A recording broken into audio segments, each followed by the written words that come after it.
Back at it again with this biggin. For those of you just joining us, I bought this 1979 Chevrolet P30 out of Ohio after a few months of working on it between myself, Matt, John, all the boys put hands on this thing. Drove it all the way back from Ohio, 503 miles, and she performed beautifully, but she developed a couple issues in the meantime. Can't really see it from here, but she's got an oil leak right up there, as well as on the fuel tank.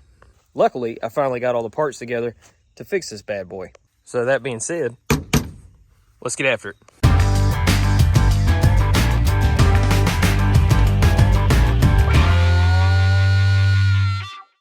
First things first, I've got to drain all the oil and coolant out of this thing to change that front seal, timing cover, water pump, everything. So, good times. All right, so oil's done draining. We'll start on the coolant next. I'm really hoping I can do this without dumping it all over the ground or myself. So y'all remember me saying, I hope I don't get all this coolant all over me? Well, I pulled the drain plug and most of it went in this bucket. And the rest of it went on me, so. At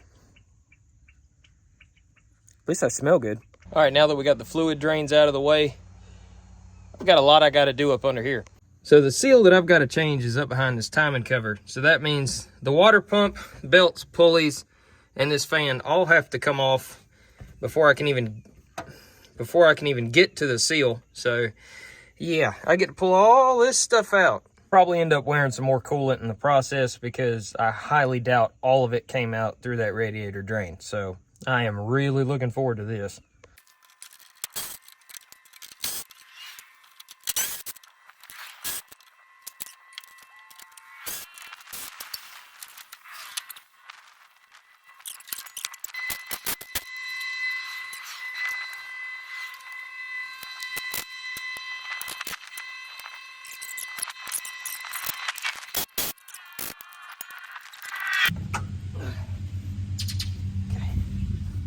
Well, I got this far and discovered something. Got to take off this harmonic balancer to get this timing cover. And as it turns out, I don't have a puller for this. Okay, so I just got back from Harbor Freight. Went and bought a puller.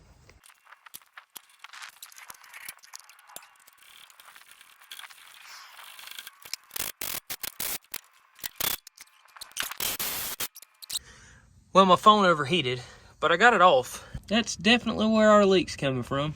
I need to pull this whole timing cover off and change that seal inside.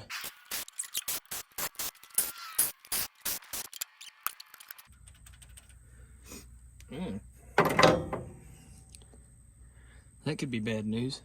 All right, so I got the timing cover off and was doing an inspection on my cam, crank, and timing chain. Yeah, that needs replacing bad.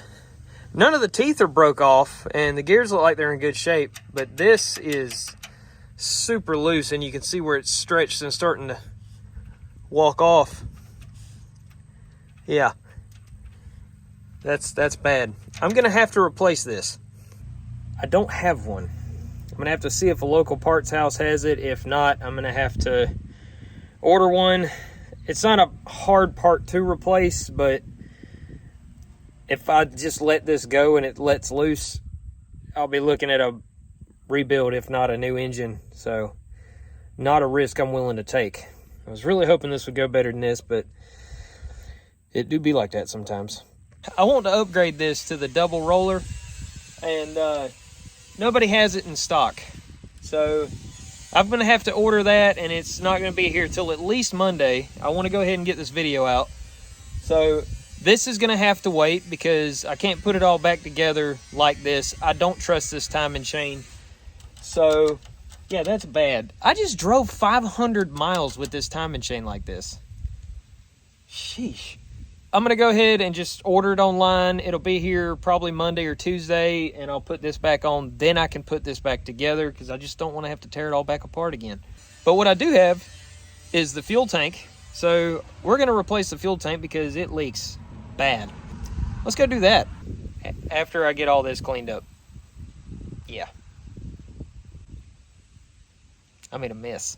Okay, so here's the new fuel tank and the new straps, but I got one problem. The problem that I have is the tank that's in it is still about half full, I think, roughly. So it's got about 15 gallons of gas in it, which I have to get out before I can drop the tank. So what I'm gonna do is gather up some gas cans. I'm gonna break out the transfer pump, pull that gas out, or at least most of it, and then we'll start working on getting the old gas tank dropped, getting the new one put in.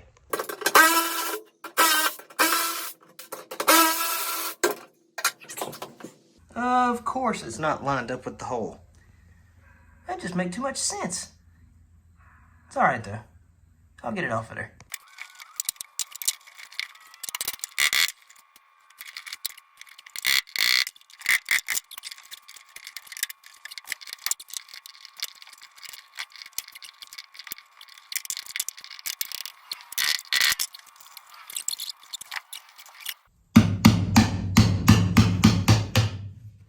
Okay, and sending unit. Here it comes.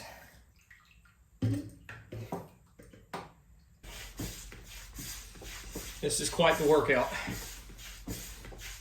Next time I will spend the extra money on an electric pump. I just didn't want to do that.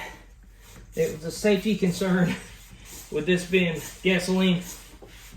But man, my arm's on fire right now, and I think I might be halfway done. Okay, that fuel tank is as empty as it's gonna get. All three of those fuel tanks are full. The two yellow ones I actually filled up and drained twice already. So there was roughly 25 gallons of gas in that tank that I had to hand pump out with this. My arm is about to fall off. I'm very quickly running out of momentum, energy, daylight, and patience. In the morning, I'll go ahead and get this fuel tank changed out, but I don't have the energy. My arms are about to fall off from pumping all that gas out, so we'll see y'all in the morning. It's not a hard thing to do, it's just awkward. So, y'all bear with me. Again, I'm sorry about the angles, but not a whole lot I can do about it.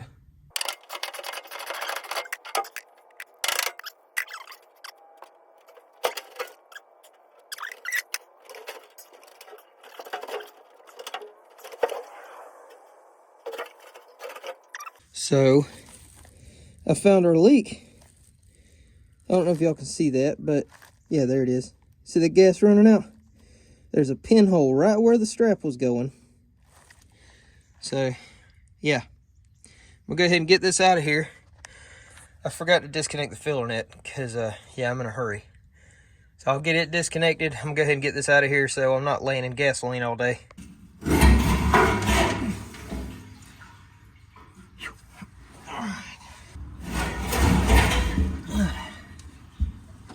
Woo-wee. Look at that dirt daubing nest. That's a big one. There's a little bit better look at it. All right around here, but especially where those straps were coming in. And there's several more all the way around the tank, so this definitely had to happen because when I brought it home and parked it, I had just filled it up and it got so bad out here. Like I told my wife and everybody, don't go near that van unless you absolutely have to. The fumes were that bad on it. So anyway, got the old tank out. Gonna unpack the new one and see if I can't get it at least started up there. I've got to finish taking the straps out too, so here we go.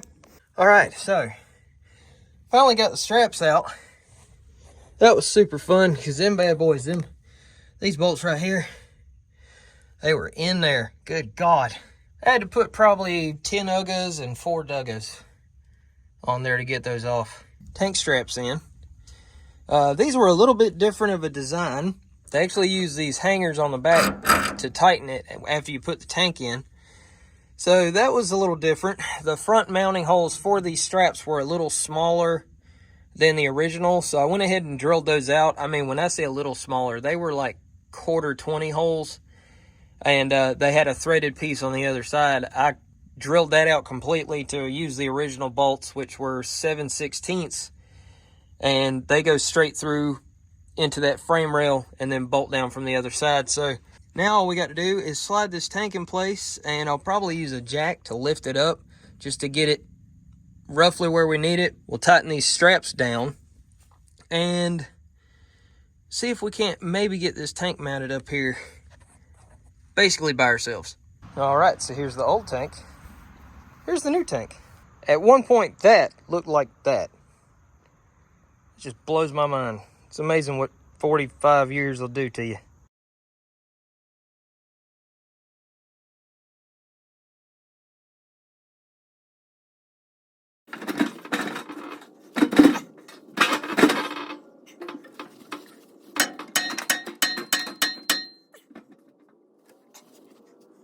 Seems pretty centered. Let's see how we did as far as lining it up top. Well, it's about the same as the old one, so I guess we did all right. Cool. All right, new tank is in. My phone overheated while it was recording and putting the straps in, and it didn't save it, so yeah. And all the crap on my face kind of comes with the territory of working under a 45-year-old vehicle. I do have to replace the hose coming from the outside of the van to the filler neck on the gas tank, but I'll just worry about that later. I'm not driving it right now because of the whole timing chain thing, so I'll go ahead and put this sending unit back in. We'll be ready to rock. Got a new O-ring and locking ring. I want to replace this sending unit, but I'm having a hard time finding the right one for this. This has a 0 to 90 span on it, I believe, and I've been told you can clean the pickup for it, and I might try that later. Not exactly a priority at the moment.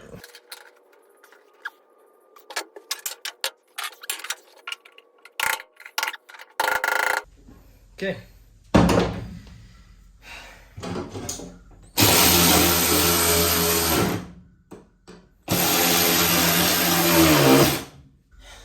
Sweet. Okay, so the new fuel tank is in. I'm gonna replace the filler neck and the vent lines and stuff a little while later. I would love to crank it up and try it out, but with the timing chain issue, I'm not even gonna try that. The timing chain will be here this week, probably between Monday and Wednesday. So once that comes in, I'll get all this slapped back together and we'll have this thing back on the road. I will have this thing at Busco Beach, period. One way or another. If I've got to tow it there, I'm going to have it there. But if you haven't already, you can like and subscribe. Make sure you use the links in the description to pick up a t-shirt from MiniBike Apparel. And until next time, y'all get up, get out there, and get after it.